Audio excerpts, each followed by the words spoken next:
여러분 안녕하세요. 마술처럼 세금을 줄여주는 마술TV입니다. 바쁘다는 핑계로 계속 유튜브를 좀 잘 못했는데요.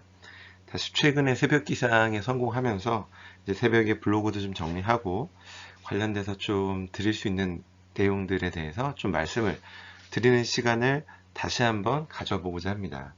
어제부터 해서 좀 나온 좋은 소식인데요. 여전히 우리 종부세에 대한 부담 때문에 양도나 증여를 하려고 하시는 분들이 상당히 많은데 그 양도는 요새 거래가 잘 되지 않아요. 그러다 보니까 계속적으로 자제분들한테 증여하는 행위는 뭐올 상반기뿐만 아니라 하반기에도 계속적으로 이루어지고 있고요. 증여취득세가 올라간다는 이슈 때문에 하반기에도 계속적으로 이와 관련된 상담을 진행을 하고 있습니다. 물론 그 증여취득세가 올라가는 부분 그리고 배우자 등 2월과세가 5년에서 10년으로 강화되는 부분 때문에 올해 안에 꼭 증여를 해야 된다라고 생각하실 수 있지만 부동산 가격이 빠지고 공시가격도 내년 이후에 다시 2020년 수준까지 하향한다라는 그런 부동산 시장의 방향까지 생각을 한다면 그 세법이 개정된다 하더라도 내년에 증여하는 게 더 유리할 수도 있다라는 부분도 같이 좀 검토를 하시는 게 좋을 것 같습니다. 자, 어쨌든 그 여야가 합의한 내용들, 그 종부세 2주택 중과 폐지 및 공제액을 상향하는 부분, 그리고 금융투자소득세와 관련돼서도 계속적으로 질문을 많이 하시는데 어떻게 되고 있는지 좀 간략히 살펴보는 시간을 갖도록 하겠습니다. 네. 2022년 7월 달에 발표된 세법 개정안, 특히 종합부동산세 관련돼서는 다음의 그림처럼 발표가 됐습니다. 1세대 1주택자는 공시가격 11억이 아니라 12억까지는 종부세 부담을 주지 않겠다. 그리고 다주택자라 하더라도 공시가격 6억이 아니라 9억 원을 넘을 경우에만 종부세 부과 대상이 되게끔 공제 금액을 확대하겠다라는 내용 하나와 큰 그림에서 두 번째는 그 다주택자, 즉 주택 수에 따른 중과세율을 그림에서 오른쪽 그림에 있는 것처럼 폐지하겠다.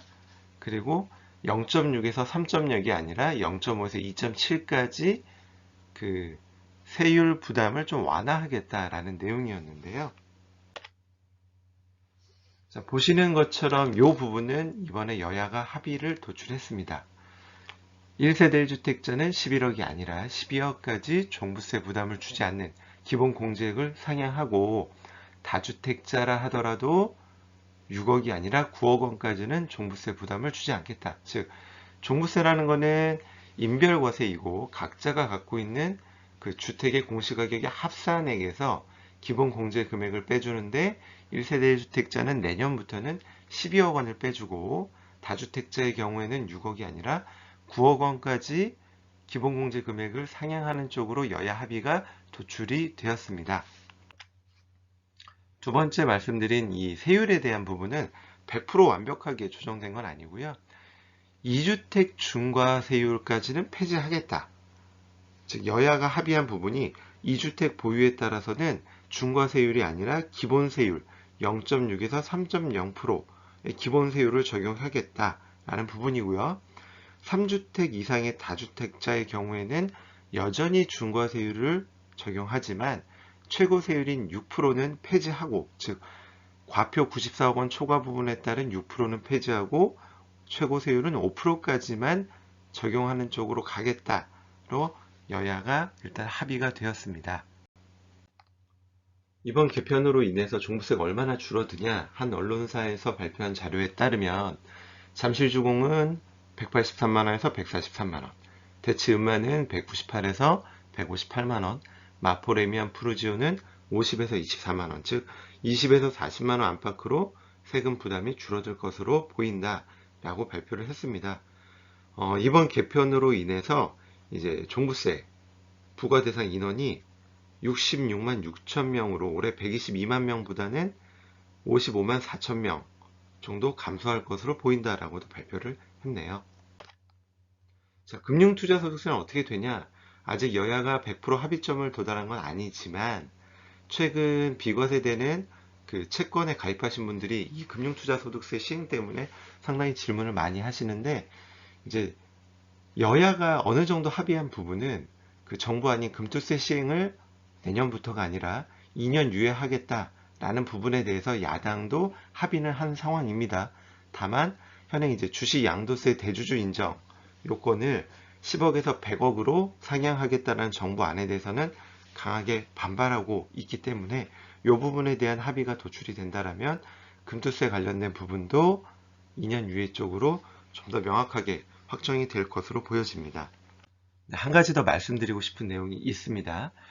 올해 시행령 개정으로 인해서 들어왔죠. 일시적 2주택이거나 상속주택을 취득한 경우 또는 지방의 저가주택을 취득한 경우에도 1세대 1주택 특례 신청을 통해서 여전히 11억 공제 및 추가세액 공제, 연령 및 보유에 따른 추가세액 공제가 가능하게끔 시행령이 개정이 되었습니다. 올해 종부세 납부분부터죠. 그런데 이 부분은 내가 이 상황이 되면 세무서에서 알아서 해주는 게 아니라 지난 9월 16일부터 30일까지 1세대 1주택 특례 신청을 하신 분들의 경우에는 그 부분이 반영되어서 종부세 고지서가 안내가 되었을 겁니다. 그런데 내가 바빠서 어떤 사정에 의해서 못했다라면 지금이라도 신청을 하신다라면 그 부분이 반영이 될 수 있어요. 그런데 내가 안 한 부분에 대해서 나도 까먹고 국세청에서도 그 자료가 신청 자료가 없기 때문에 여전히 중과로 된 부분을 안내했을 때 내가 아무 생각 없이 고지서대로 납부하면 그냥 끝날 수 있습니다. 그래서 이런 상황들이 해당이 된다라면 내가 납부해야 될 세금이 어떻게 되는지 한 번 더 시뮬레이션을 좀 해보시고 주변에 있는 세무사분이나 이런 걸 통해서 한번 확인해 보시고 잘못된 부분은 15일까지 내가 자진신고를 통해서 그 세액을 고칠 수가 있습니다. 그런 것들을 한번 좀 확인하실 필요가 있어요. 개정된 내용이 뭘까요? 한 번 더 확인을 하면 일시적 2주택 같은 경우는 우리 양도세하고 다르죠. 양도세는 종전주택 취득일로부터 1년이 지나서 신규 주택을 취득해야 되는데 종부세는 그런 게 없어요. 여하튼 1세대 1주택자가 신규 주택 취득한 날로부터 2년 내 종전주택을 양도하는 경우는 1주택으로 모아 1주택자 특례 신청이 가능합니다. 그리고 제가 글로 써놓은 것처럼 종부세는 조정, 비조정 구분 없이 동일하게 2년 내에 양도하면 다 똑같이 1세대 1주택 특례 적용이 가능하다. 그리고 상속주택 같은 경우는 상속주택 취득일로부터 5년간은 1세대 1주택 특례 적용이 가능하고 만약에 상속받은 주택이 저가주택이거나 이 저가주택은 수도권은 6억, 지방은 3억 원 이하입니다. 또는 소수지분 상속주택의 40% 이하를 취득한 경우에는 5년 기한 제한 없이 계속해서 1세대 1주택 특례 신청이 가능합니다. 그리고 지방의 저가주택의 경우에도 여전히 주택수 배제가 가능한데 이때는 딱 한 채, 지방의 저가주택은 한 채의 경우에만 가능하다. 자세한 내용은 제 블로그를 통해서 한 번 더 확인을 하시면 도움이 될 것 같습니다. 그리고 또 하나 말씀드리고 싶은 거, 이 양도세하고의 좀 차이점이 있네. 우리가 이 앞에서 얘기한 일시적 2주택이라든지 상속주택, 지방의 저가주택의 특례는 납세 의무자의 동일성이 인정되는 경우에만 적용이 가능하다. 양도세는 내가 A라는 주택을 갖고 있고 B라는 주택을 내 배우자가 취득했을 때 양도세는 세대 단위 주택수를 따지기 때문에 내가 갖고 있던 A주택을 일시적 2주택 기한 내에 처분한다라면 1세대 1주택 비과세를 적용해 주지만 이 왼쪽에 있는 표 사례 1과 같이 종전주택은 내가 갖고 있고요. 신규주택은 내 배우자가 갖고 있다라면 얘는 1세대 1주택 특례 적용이 안 된다라는 겁니다. 상속주택도 마찬가지고요. 그래서 여기 보시면 사례 1, 사례 2 해서 국세청에서 최근에 이 6가지 사례로 이렇게 해놓은 내용을 좀 자세히 보시고 내가 해당이 되는지도 한 번 더 확인하실 필요가 있습니다. 네, 도움이 되셨다면 구독, 좋아요 눌러주시고 제가 그간 좀 게을러졌던 부분에 있어서 자세하게 못 올렸던, 자주 못 올렸던 부분에 대해서 앞으로는 좀 반성하고 여러분한테 도움이 되는 내용들을 계속적으로 좀 주기적으로 올릴 수 있도록 노력하겠습니다. 지금까지 마술처럼 세금을 줄여주는 마세TV였습니다. 감사합니다.